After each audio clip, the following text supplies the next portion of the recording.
Now we'll go to 2019 Ramon Magsaysay Awardee Ravish Kumar for his thoughts. Go ahead, Ravish. I would like to begin by congratulating the team at Watchdog on their stellar work through the years. I also extend my gratitude to the Ramon Magsaysay Foundation for their recognition of such work.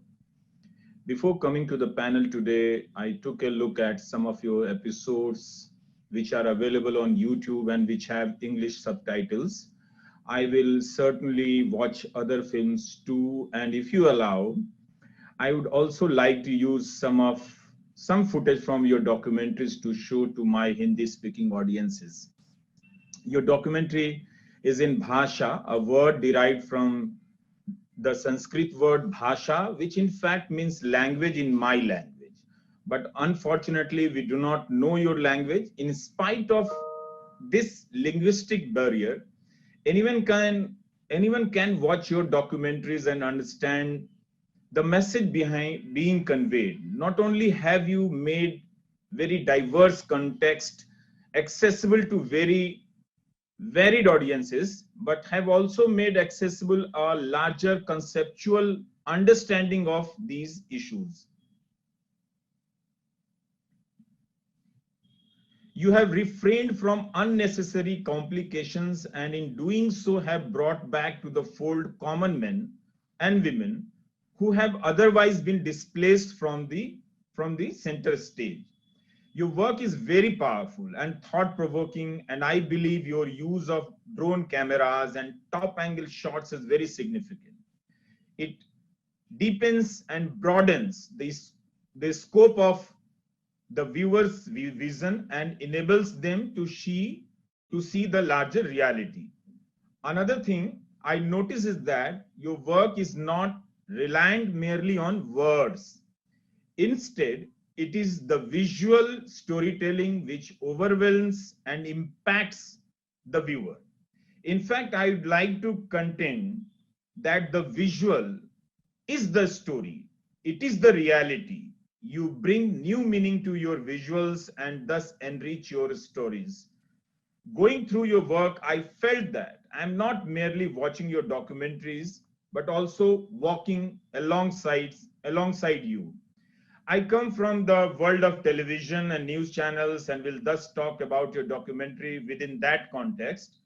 Television has destroyed visual storytelling, and according to your connotations, industrial television has destroyed visual storytelling and in its place has set up an army of panelists, much like the way we are sitting here today. I believe this has caused all kinds of realities to begin to appear fake and dishonest, those which are just around us and those too which are far off. Fake news is not only spread by the system to get people to believe in falsehoods. It is not just that, which is designed and spread as per the wishes of the existing power structures for its continued support. Fake news also breeds within the zone of our silence and ignorance. What you don't know is not a matter of coincidence or accident. It is already decided and hardly ever by you. What you don't know is not explored and probed as a matter of intention and principle. This is to ensure that you forever remain trapped within certain kinds of pre-decided perceptions. News channels in India and elsewhere too have put a full stop to field reporting, not just because of budgetary constraints, but also because the truth of the ground reality will expose the narrative of the state. This is no narrative to issue that truly plague global society today. For instance, stories, documentary work, or information-backed debates on climate change are hard to find. Look at this way. The media is neither challenging the fake news circulated by the state, nor is it reporting that reality which would burst the bubble of their other fake narratives. such as that which is related to the bogus claims of development and progress. In that respect, your work is shattering this fortress of fake narratives every day, one documentary at a time. The state is invisible in your documentaries, and it has not filled with official responses and reactions. Instead, the state has been visibilized through the documentation of the impact of its policies, an impact which can be seen and heard throughout your different documentaries. I could accurately sense its absence. It felt like witnessing a crime scene from which the criminal has fled, leaving behind the crime scene for our witnessing. Media and social media today have built a formidable nexus of fake news, which is almost impossible to challenge. Its scope and speed are beyond our capabilities of countering it. It has blurred the distinction between the people and the state. People have begun taking and behaving like the state. They repeat what the state says, but I noticed something in your work. You have brought the people face to face with the people themselves. You have made the people talk to people. You have given a face to the millions who have been displaced. This is, to me, is an extremely powerful aspect of your work. You are exposing the state and its lies through these common people. People who are meant to be erased from our memories forever. While watching your films, Sinking in Silence, I realized how powerfully you had brought the issue of climate change to people's attention. The first task is to ensure that they get to know and understand their own story. You are not dropping an alien context onto them, but are talking to them and showing them their own stories. The people are your subject and they are your audience. Another thing I noticed was that the characters or your documentaries are not just victims, they are also history keepers. They are talking of the changes that are taking place around them. They are giving testimonies to the miseries of their life, but also documenting how life once was. At one point in the film, you also comment that whatever these people are saying is the fact. This had a deep impact on me. You are focusing on those people who have their own facts and are not parroting the facts dictated by the state or the leader or industrial television, which are spread by sold out media or paid IT cell groups on social media. Watchdog has put forth very powerfully that truth which media houses worth billions of dollars have chosen to forget. It's simple, really. We have to return to the stories of the people. Through them, we have to bring the people back into public discourse so that people begin to talk about the people and not just political leaders who decide the discourse of our debates today. Your fight against fake reality is truly outstanding and inspiring. We should accept that fake news is the face of journalism today. Many journalists do the business of spreading fake news with great pride, especially in my country. Not only do they propagate fake news firsthand, but also remain silent when confronted by it. Not exposing fake news is akin to participating in it. If we want to save journalism, if we want to save democracy and its people, then we have to wage a war against fake news. And this war cannot be fought alone by a journalist sitting in a faraway country. This can't be done in isolation. Journalists from all over the world have to come together in this fight, and they are coming. That is why when Maria Ressa won the Nobel Prize, journalists in India were also discussing her work. I had heard a lot about her work during my stay in Manila, that the world is taking note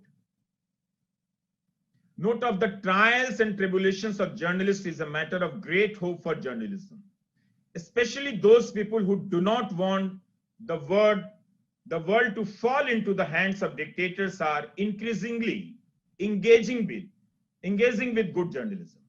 World over, we are witnessing a fight between dictatorship and democracy. Even in those countries where dictatorship has not yet established itself, but has taken root in different forms. This fight can only be won with the weapons of truthful information and by reporting the larger reality to the masses. Dictatorship today does not need large military forces. It just needs an army of people who are armed with falsehood, an army drugged with the state's narrative, an army which does not react or outrage against any excesses of state power. Journalists have to pick up this fight now on an individual level and thus naturally at a global level, so that the people can react and outrage against what is wrong. The battlefield has changed its contours. The field of information is now new battlefield. Many dictators have won this war, many are on the brink of victory. As I said earlier, they don't need armies to win this war. They need lies, falsehoods, fake news. We cannot let them win this war. We will keep searching for the truth, and you guys are doing brilliantly. We will keep searching for the truth of the people. The more we bring out this truth, the sooner and harder they will lose this war. Once again, my congratulations to you all. Thank you. Ravish, thank you. Thank you for those wonderful words. And as journalists, it's really by the people and for the people. I think Ravish has mentioned about let's bring back the people in the centerpiece of the discourse. No, Ravish, you want to get into that a bit? Unmute myself. You have a voice. Not easy to bring people in the reality, because distorted reality is so huge, and it's very tough to bring them into another reality that this is the truth, this is the false. Mm-hmm. So because they are constantly being taught or filled with the idea of the state, the agenda of the state. So it's not easy. People are now, they have matured in that kind of falsehood.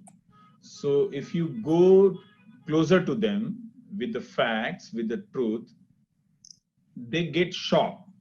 They do not believe that I am telling something true unless they feel in their personal life changes with some kind of accidental things, and then they realize. So making them realize is not an easy. It cannot be done only by giving them true information, but it can initiate. True information can initiate, because now most of the people are constructed, molded into the form of political entity. They are just not innocent people that were ready to receive information.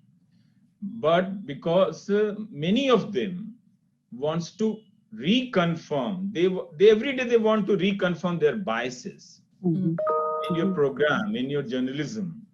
So this is a fight that we have to keep fighting, and even at the cost of being marginalized, being displaced, being thrown out of this profession, we have to hold our ground, and we have to be serious and retrain our viewer that if you want to watch me, if you want to watch Watchdog, you have to train yourself, you have to fix yourself, that you have to take out your time, that, oh, this is a 2-hour documentary, and we value those 2 hours and value the work, hard work put up by them. So we are watching it. So it's a good idea, good experiment. Even when I do my television, it can be said on any parameter of television, that's a very boring television. And less visual, less talking heads, and because of resources constraints are also there. But if you last night I did a research on police, how police has become corrupt police and political police. And so I dig out some of the news which were printed in the newspapers in different times, in different geographical zone, and to collect them in one place and bring them to the reality of our police to our viewers. So, and there was no visuals, very less visuals, but people like that, and they get the sense of our police these days, how they are working, how they are destroying our basic norms of legalities, procedures, and everything. So it's a tough job, and those who are doing this job is paying a very hard price during those process. The process is very tedious, tiring, killing. So it takes your entire life, entire days. I can say about myself that we type every day more than 6,000 words. So it's not every easy. day, huh? Every day. You deal with 6,000 words. It's documented. It's a kind of living in a jail. So you are already in a jail. You are living a life that you get up 7 a.m. in the morning and start typing and doing your show. You present your show. It's not easy. The debate show is very easy. You don't have to work hard. You just have to bring two faces and just have chat and go home. But to bring those facts, we write, rewrite, then rewrite, and then again rewrite, to just make sure that every facts and argument is pure and without bias, and so it's not an easy job to do every day.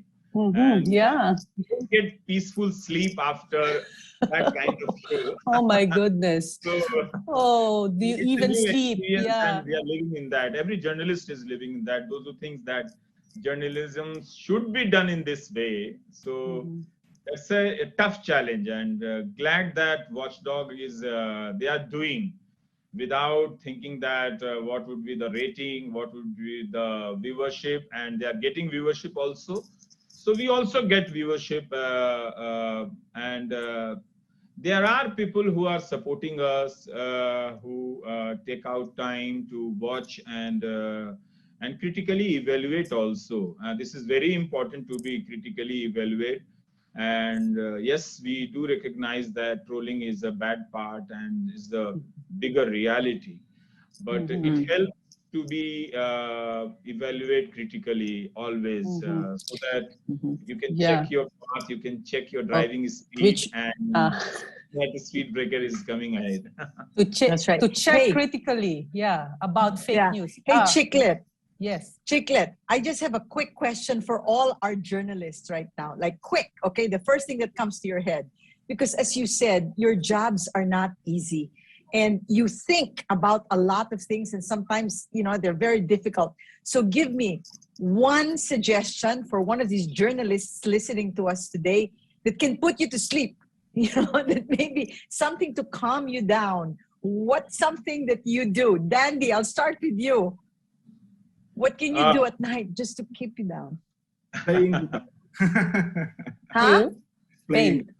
Play guitar. Oh, play the guitar. Nice. How nice. Cheche, what about you? After you've done a story and you meet one of the people who watched it and they tell you, your story made a difference in my life, that will put you to sleep. Oh, wow. How nice. How about you, Helena? Same with Cheche. Oh, okay. Cara, how about you? I climb mountains. I go to the mountains.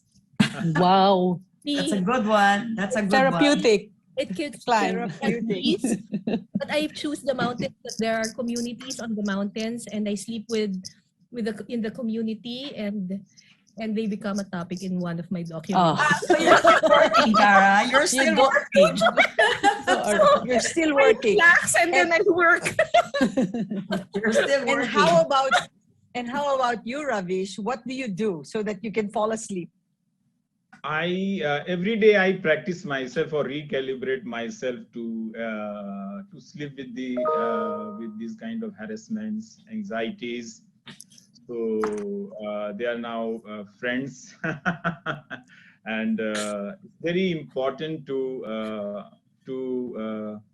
learn to make yourself.